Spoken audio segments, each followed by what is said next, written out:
Hey family, I just want to say thanks for y'all prayers and phone calls and everybody reaching out and the remarks y'all left for me and Justice.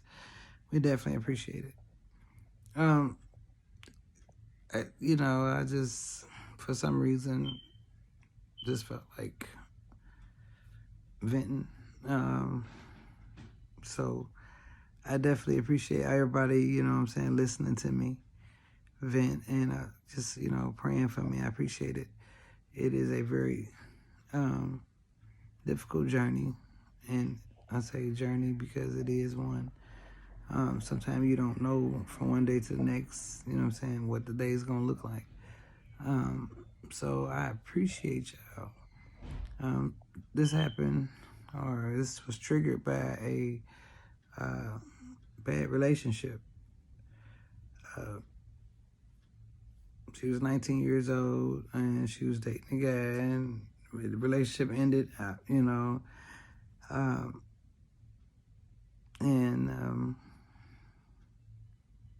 she got a broken heart, a broken mind. Schizophrenia means to have a split mind. I remember when this happened, I remember praying and asking God, what is wrong with my child? And he said, she got a broken heart. I was thinking, heart? Like, what? I know she ain't tripping like that.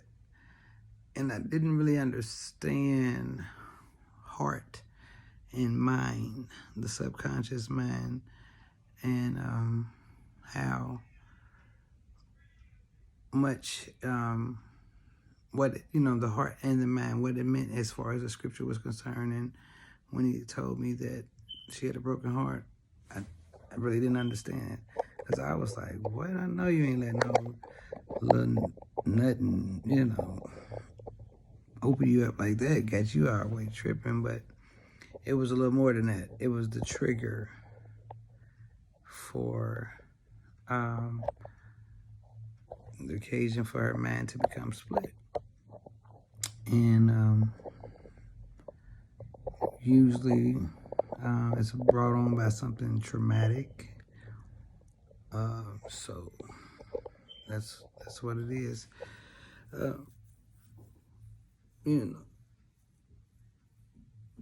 It's kind of strange because you don't really know what to do. You know what I'm saying? Like, especially when it comes to medicine and, being in the black community, we don't trust nothing. And being a single mother and having to make a decision on my own on what's right as far as her care was a difficult choice. I wavered and went back and forth for a long time, probably longer than I should have, as far as like, do I give her medicine? Don't I give her medicine? Some people are like, oh, no, you need prayer. You got to pray it out. And it's the devil. And this and that. But,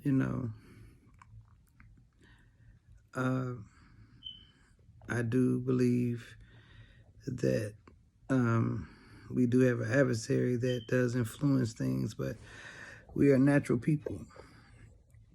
And we live in a fallen world. And things happen in the fallen world. And having a mental illness is just like having a physical illness. And somebody told me, if she had cancer, you would take her to the hospital. You wouldn't rely on just somebody telling you, oh, no, you got to pray it out. No, you would go and find out, And so mental illness is not like a physical illness. You can't just be like, oh, my knee hurt, and you can go right to the source. When your mind is hurt or your heart is hurt and your mind is broke, it's a very delicate situation. Like, you got to really actually deprogram. You got to weed out all that negative, like, and medical doctors and and medication can do so much, but you have to, as a human, a cognitive thinking person whether you are paranoid or not, have to have some capacity or ability to want to change your mind, because that is what it is. I talked to a few doctors, and we do have that agreement. We don't agree on everything, but we do agree that the subconscious mind can be reset, can be reprogrammed. And so my prayer is that through the power of God, through his word, and through just, positive thinking and affirmations, and will help me reprogram her mind as well as my own, But yeah, it's something. It's something to see. I remember growing up and seeing people like that on the bus and walking down the street talking to themselves, and even now.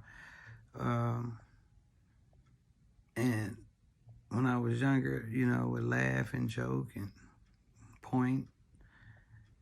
And now when I ride down the street and see women, my gosh, I think they could be my daughter. They could be my daughter. That's what I think. Oh my goodness. It could be my daughter asking somebody for something to eat, for a cigarette, Black and Mild. Could be my daughter doing anything out here, sleeping anywhere, being anywhere. And so I hold on to that every night, despite how bad the situation is, I know where she at every night. And that gives me peace. And the Bible says, in whatever state you find yourself in, be content. And I feel like when you have gratitude, that opens up the door for a blessing. And let me tell you, we ain't always friends, me and Justice. Sometimes we enemies. Because she's a lot like her mother. And anybody know Vet kid. Hey. So she's a lot like her mama. She's a lot like her daddy too. So that's like double trouble. You know what I'm saying? So when she on one, boy, she on one. And boy, you know what I'm saying? We didn't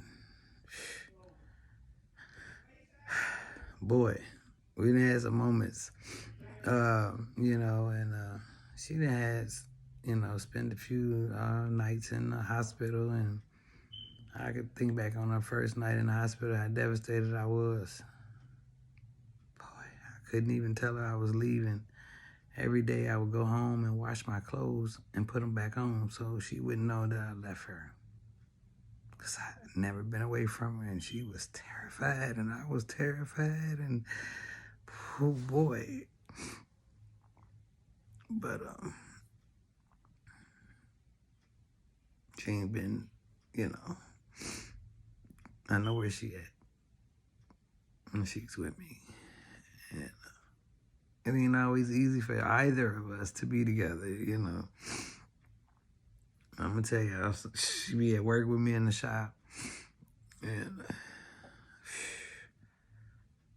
sometimes she sitting around with her hair all over her head and talking to herself, and sometimes her hair is done and she's good, and it's whatever Justice wants. And you know what I'm saying?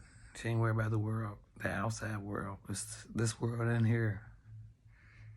That mind, she has a world inside of here. And we all do. We all create our own world. And we are everything that we are today are the sum total of our thoughts. You know what I'm saying? We think ourselves to be wherever we are and whatever we're going to be. And when you get entangled in your mind, generally it's because of what you're thinking. So a man thinks. So he is. So is he. So if you think on those things, that's why he tells us to think on things that are pure, things that are lovely, things that have a good report. Because if you don't, if you don't think on those things that are pure, I'm sorry, I'm sniffing because I'm crying, I apologize.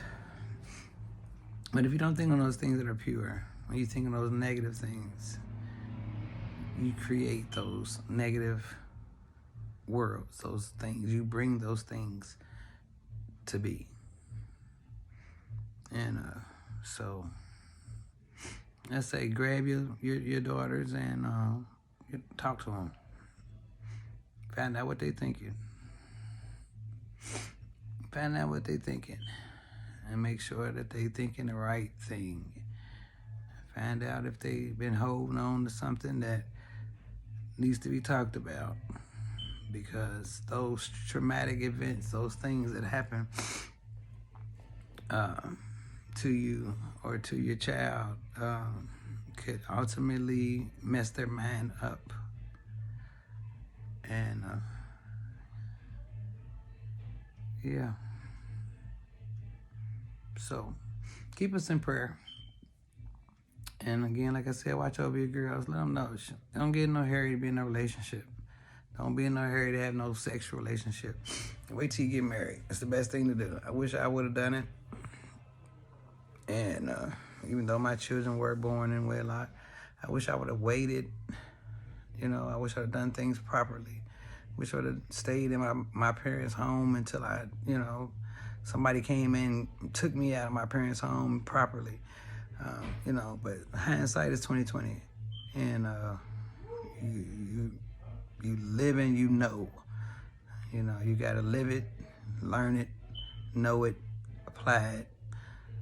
That's wisdom. Get an understanding. All you're getting, get an understanding. Get an understanding in all you're getting. So yeah. Sometimes mental illness is caused by drugs. Yeah. People taking all kinds of drugs these days, trying to balance them lows in their life. It can cause a serious mental illness, something you can't come back from. Yeah, relationships, things, stress, depression, anxiety, things that, just thinking on things like it's what we think causes problems in our life. If you think negative thoughts, you have a negative life.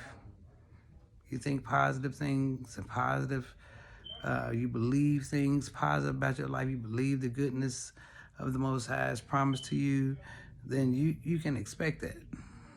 But if you're thinking death and destruction, that's what you're going to have, because so a man thinks, so is he. You got to think on good things.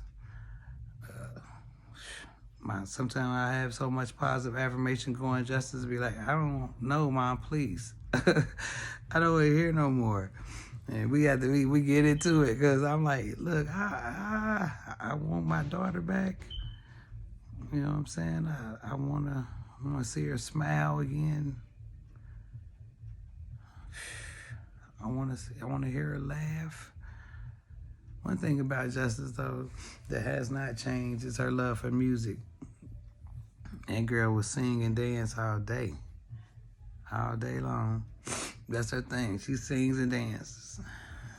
Hey, Michael Jackson is her favorite. Cardi B might be next. I don't know. But I definitely know Michael Jackson's at the top. But anyway, y'all, I love y'all. I want y'all to know paranoia, schizophrenia is real. A lot of black people and families are suffering from it. I'm going to get my statistics next time I come record something for y'all. I'm going to have some statistics, for y'all. Just to let y'all know, you know what I'm saying? Reach out to your family, find out what's going on. You ain't heard from them in a long time. I do know that this is usually triggered, or, it comes about for women anyway, between the ages of their late teens, early 20s. and later in men. So sometimes a young man could be, in his 30s before he's diagnosed with bipolar, post-traumatic stress disorder, paranoid schizophrenia. So check on your family. You ain't heard from them, or they start looking different, dressing different, talking different. If they're scared or worried, have anxiety, depression, look, checking in on them, because it could be something real serious. I love y'all. Y'all keep us in y'all prayers, and we will do the same.